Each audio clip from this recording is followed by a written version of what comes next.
Владыка, уважаемые отцы, уважаемые участники сегодняшнего собрания. От имени общественной организации «Мир Болгарии», от своего личного имени хочу поздравить всех моих соотечественников с национальным праздником Болгарии.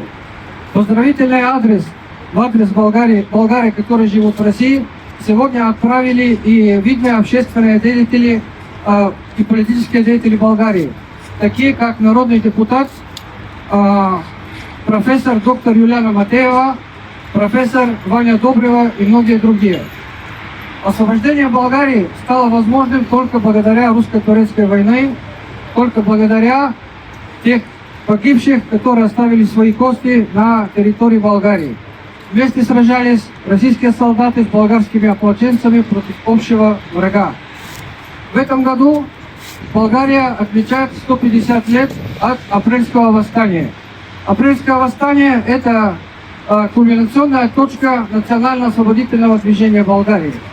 Наша общественная организация вместе с организациями Союз друзей Болгарии и Болгаро-Российское общество дружбы 20 апреля проведут научно-просветительскую конференцию по этому поводу.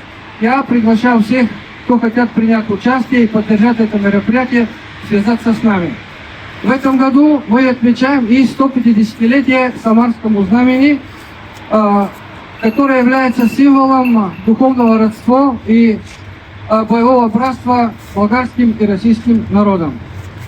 Уважаемый владыка, патриоты Болгарии из Болгарии передали копию Самарского знамени для того, чтобы вручить вам, как представителю подворья, как представителю патриарха, с большой просьбой передать знамени памятнику часовни Героев Плевны.